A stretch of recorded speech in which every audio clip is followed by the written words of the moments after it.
সকলোকে মোৰ চেনেলটোলৈ স্বাগতম জনাইছো। আজিৰ ভিডিঅ'টোত আমি ক্লাছ 10ৰ জেনেৰেল মেথছৰ প্ৰথম চেপ্টাৰটোত থকা ৰুট 2, ৰুট 3, ৰুট 5 অপৰিমেয় এই প্ৰমাণকেইটা আমি কৰিম। এতিয়া প্ৰমাণ কৰাৰ আগতে আমি জানিব লাগিব পৰিমেয় সংখ্যা আৰু অপৰিমেয় সংখ্যা বুলিলেনো আমি কি বুজো। পৰিমেয় মানে হ'ল ৰেচনেল নাম্বাৰ আৰু অপৰিমেয় হ'ল ইৰেচনেল নাম্বাৰ।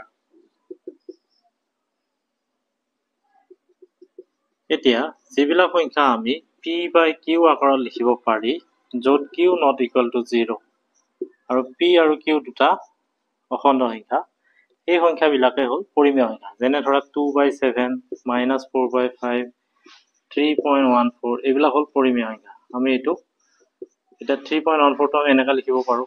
4 বুলি ক'লে এটা পৰিমেয় সংখ্যা, তলত এটা 1 আছে। এইবিলাক হ'ল পৰিমেয় সংখ্যা। আৰু অপৰিমেয় মানে হ'ল যিবিলাক সংখ্যা আমি p by q আকাৰত প্ৰকাশ কৰিব নোৱাৰো। যেনে ধৰা 3.14, 1, 2, 3, 1, 4 কিবা কিবি আছে আৰু এনেকুৱাবিলাক অপৰিমেয় সংখ্যা। এতিয়া পাই বুলি ক'লে এটা অপৰিমেয় সংখ্যা হয়, কিন্তু 3.14 বুলি ক'লেতো পৰিমেয় বুজায়। এইটো তাৰমানে 314/100 এনেকৈ লিখিব পাৰি। আৰু 22/7 এইটো পৰিমেয়, কিন্তু পাই বুলি ক'লে অপৰিমেয় সংখ্যা। আৰু এতিয়া যিবিলাক নন পাৰফেক্ট স্কুৱেৰ নাম্বাৰ আছে, মানে পাৰফেক্ট স্কুৱেৰ নাম্বাৰ মানে হ'ল পূৰ্ণবৰ্গ সংখ্যা। যেনে ধৰা 1, 2, 2, 4, 3, 3, 9, 4, 4, 16, 5, 5, 25 এইবিলাক হ'ল পূৰ্ণবৰ্গ সংখ্যা। এতিয়া নন পাৰফেক্ট স্কুৱেৰ নাম্বাৰ বুলি ক'লে যিবিলাক পূৰ্ণবৰ্গ নহয়, আৰু পূৰ্ণবৰ্গ নোহোৱা সংখ্যাবিলাকৰ যদি আমি স্কুৱেৰ ৰুট লওঁ, যেনে ধৰা root 2, root 3, root 5, root 6, root 7, root 8, root 10 এইবিলাক হ'ল অপৰিমেয় সংখ্যা। এতিয়া ৰিপিট হৈ থকা সংখ্যাবিলাক কিন্তু পৰিমেয় দেই। 0.2567, 2567 এনেকুৱাবিলাক, এইবিলাক কিন্তু পৰিমেয় সংখ্যা, কাৰণ এইবিলাক আমি p by q ফৰ্মত লিখিব পাৰোঁ। যেনে ধৰা 0.666 এইবিলাক পৰিমেয় সংখ্যা। কিয় পৰিমেয়? এইটো আমি p by q আকাৰত লিখিব পাৰোঁ। তোমালোকে অলৰেডি ক্লাছ 9ত পাই আহিছা। এতিয়া যদি আমি এইটো এক্সপ্লি ধৰোঁ, কেইটা সংখ্যা ৰিপিট হৈছে? এটা সংখ্যা ৰিপিট হৈছে, 10 পূৰণ কৰিম। 10 পূৰণ কৰি দিয়াৰ লগে লগে দশমিকটো এটাৰ পিছত সোমাই যাব। এতিয়া 6 plus 0.6666, 6 plus এইটো মানে কিমান ধৰিছোঁ? x, 10x equal to এইখিনি হ'ল। x টো ইফালে আহিলে 9x equal to 6, x equal to 6/9। তাৰমানে এইটো আমি p by q আকাৰত লিখিলোঁ। গতিকে এনেকুৱা ৰিপিট হৈ থকা সংখ্যাবিলাক আমি কি আকাৰত লিখিব পাৰোঁ? p by q আকাৰত। তাৰমানে অপৰিমেয় সংখ্যা মানে হ'ল নন ৰিপিটিং আৰু নন টাৰ্মিনেটিং ডেচিমেল থকাবিলাক অপৰিমেয় সংখ্যা। এতিয়া পৰিমেয় অপৰিমেয় কথাটো আমি বুজি পালোঁ। এতিয়া আমি ৰুট 2, ৰুট 3, ৰুট 5 অপৰিমেয় বুলি দেখুৱাম। এতিয়া চাবা, এই প্ৰমাণটো কৰাৰ আগত আমি কি বুলি ধৰি লওঁ, মানে এইটো আমি বিৰুদ্ধৰ সহায়ত প্ৰমাণ কৰা বুলি কয়। তাৰমানে প্ৰথমতে আমি ধৰি ল'ম, এইটো কৰিছোঁ ধৰা, let root 2 be a rational number। আমি পৰিমেয় বুলি ধৰি ল'লো। ধৰা হ'ল ৰুট 2 এটা পৰিমেয় সংখ্যা, then root 2 equal to a by b, b not equal to 0, and a, b are two integers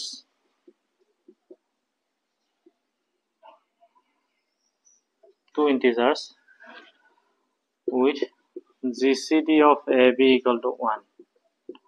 তোমালোকে যদি অসমীয়া লিখিবা এনেকৈ লিখিবা। ধৰা হ'ল ৰুট 2 এটা পৰিমেয় সংখ্যা, তেন্তে root 2 equal to a by b, b not equal to 0, আৰু a আৰু b দুটা অখণ্ড সংখ্যা, আৰু ইয়াৰ গসাউ of ab equal to 1। এতিয়া চাবা, গসাউ of ab equal to 1 মানেনো কি? তাৰমানে দুটা সংখ্যাৰ যদি গসাউ 1 হয়, তাক সহমৌলিক বা পৰস্পৰ মৌলিক বুলি কোৱা হয়।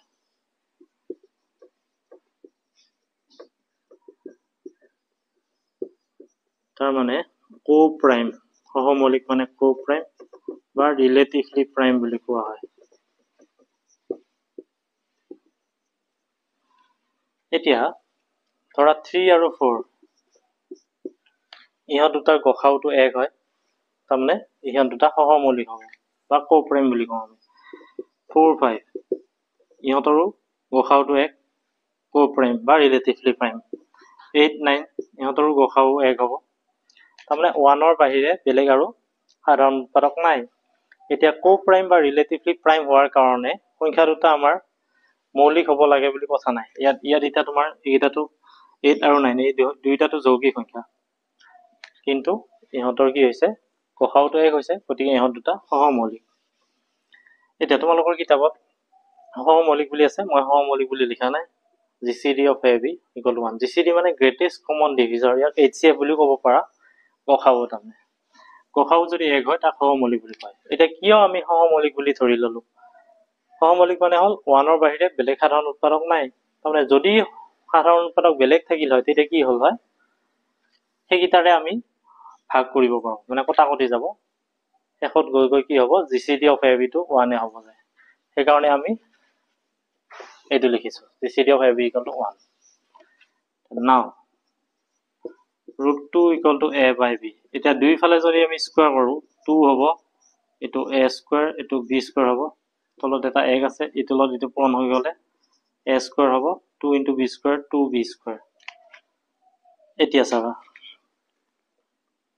আমি A square by 2 equal to B square লিখিব পাৰো এতিয়া মই অকমান বেলেগকে কৰিম যিবিলাকৰ এডভান্স আছে এডভান্স টকা বিলাকে অলৰেডি পাইছা আৰু এডভান্স নোহোৱা বিলাকৰ অলপমান মন দিবা চাবা আমি ধৰা 12 ক 2 ৰে হৰণ কৰো 12 ক 2 ৰে হৰণ কৰিলে কি পাও এটা অখণ্ড সংখ্যা পাও 6 সেই বস্তুটোকে আমি যেটা ডিভাইড চিহ্ন লিখো 2 divides 12 লিখিব লাগে তাহলে 2 divides 12 মানে কি 12 টো ওপৰত আছে 2 টো তলত আছে আৰু হৰণ কৰিলে এটা অখণ্ড সংখ্যা পাও 3 divides 12 তাৰমানে 12 টো ওপৰত আছে মানে এটো এনেকা লিখিব পাৰো 12/3 এতিয়া 7 ক 2 ৰে তো হৰণ কৰিব নোৱাৰি বা হৰণ কৰিব পাৰি কিন্তু হৰণ কৰিলে তো আমি এটা অখণ্ড সংখ্যা নাপাও সেই কাৰণে আমি 2 এনেকা লিখিম 2 does not divide 7 তাৰমানে ডিভাইডস মানে 2 divides 12 মানে 12 ওপৰত 12 টো আছে তলত 2 টো আছে এতিয়া চাবা A divides B মানে কি হয় B টো ওপৰত আছে A টো তলত আছে তাৰমানে B ক যদি A ৰে হৰণ কৰো হৰণ কৰিলে যদি এটা অখণ্ড সংখ্যা C পাও এটো আমি A divides B লিখিব পাৰো তেতিয়া কি হ'ব B equal to AC এটা মন দিবা এইখিনি বস্তু ভালকৈ চাই লবা A divides B মানে কি হয় B টো ওপৰত A টো তলত আৰু B equal to আমি AC লিখিব পাৰো এই কনসেপ্টটো যদি আমি ইয়াতে এপ্লাই কৰো কি হ'ব A স্কয়াৰ 2 ৰে হৰণ কৰিলে B স্কয়াৰ পালো মানে এটা অখণ্ড সংখ্যা পালো এটোক আমি 2 divides A স্কয়াৰ লিখিব পাৰো এটো সিধাকৈ দিয়াতে ডিভাইড চিহ্ন এতিয়া 2 divides যদি A স্কয়াৰ হয় তেতিয়াহলে 2 divides A হয় তাৰমানে আমি পাইছিলো P যদি এটা মৌলিক সংখ্যা হয় আৰু P ৰে যদি A স্কয়াৰ হৰণ কৰিব পাৰি তেতিয়াহলে P divides A হয় মৌলিক মানে জানা নহয় যিবিলাক সংখ্যাৰ উৎপাদক দুটা 1 আৰু সংখ্যাটো নিজে সেইবিলাকে মৌলিক যেনে 2 উৎপাদক 1 আৰু 2 টো 1 আৰু 2 টো নিজে সেই কাৰণে এটো মৌলিক 3 বুলি ক'লে 1 আৰু 3 কিন্তু 4 বুলি ক'লে 1 4 গুণ 4 2 2 গুণ 4 এটো মৌলিক নহয় তাহলে মৌলিক সংখ্যা এটাক যদি P এটা যদি মৌলিক সংখ্যা হয় আৰু A স্কয়াৰটোক যদি P ৰে হৰণ যায় তেতিয়াহলে A টোকো P ৰে হৰণ যায় যেনে ধৰা 36 ক আমাৰ 2 ৰে হৰণ যায় 2 টো এটা মৌলিক মানে 2 divides যদি 36 হয় 2 divides কি হ'ব 36 ৰ স্কয়াৰ ৰুট 6 হ'ব এই বস্তুটো আৰু 3 divides 36 3 টো মৌলিক তেতিয়াহলে 3 divides 6 এটা 6 টোক আকৌ 3 ৰে হৰণ যায় এটো মৌলিক হোৱাৰ কাৰণে হৈছে এটা মৌলিক যদি নহয় তেতিয়াহলে কিন্তু এটো নহব যেনে ধৰা 4 টো মৌলিক নহয় 4 divides 36 36 ক 4 ৰে হৰণ যায় কিন্তু 4 does not divide 6 6 টোক আকৌ 4 ৰে হৰণ নাযায় তাৰমানে মৌলিক হোৱাৰ কাৰণে এই বস্তুটো হৈছে এতিয়া 2 divides যদি A হয় তাৰমানে মই যে কৈছিলো A divides B হলে কি লিখো আমি B equal to AC লিখো এটো ঠিক তেনেকুৱা 2 divides যদি A হয় তেতিয়া A equal to 2C লিখিব পাৰো আমি for some integer C for some C belongs to Z তাৰমানে C এটা অখণ্ড সংখ্যা এটা এই বস্তুটো আমি ইয়াতে A equal to 2C টো আমি ইয়াতে বহাই দিম 1 নম্বৰত বহাই দিলে কি হ'ব 2C whole square equal to 2B square তাৰমানে এটো তোমাৰ 4C square হল 2B square হল 2 ৰে হৰণ কৰিলে 2C square equal to B square হ'ব C square equal to B square by 2 এটা B square 2 ৰে হৰণ কৰিলে এটা অখণ্ড সংখ্যা পাইছো তাৰ মানে আমি 2 divides B square লিখিব পাৰো ইয়াতে লিখিবা যেহেতু 2 is a prime. Prime মানে হল মৌলিক। এতিয়া আকৌ কৈছিলো p ডিভাইড যদি a স্কয়াৰ হয়, p যদি এটা মৌলিক সংখ্যা হয় then p divides a। এটা 2 ডিভাইড যদি b স্কয়াৰ হয় 2 divides b হ'ব। এতিয়া চাবা 2 divides a পালো, 2 divides b পালো। এটো ধৰা 2 নম্বৰ দিও, এটো 3 নম্বৰ দিও। এটা 2 আৰু 3 ৰ পৰা আমি কি পালো? 2 divides a পালো, এটা 2 divides b পালো। তাৰ মানে a আৰু b ৰ সাধাৰণ উৎপাদক কি হৈছে? 2 হৈছে। যদি সাধাৰণ উৎপাদক 2 হয় তেতিয়াহলে গসাউ ab টো 1 হ'ব নেকি? 1 টো নহয়। তে আমি এটো লিখিম from 2 and 3 we get 2 আৰু 3 ৰ পৰা আমি পালো 2 is the common divisor of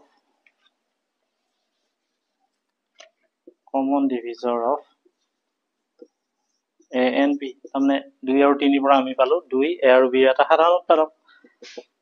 therefore gcd of ab not equal to 1। আমি ডাইৰেক্টলি 2 বুলি ক'ব নোৱাৰো, 2 বুলি ক'ব নোৱাৰো। কিয় ক'ব নোৱাৰো?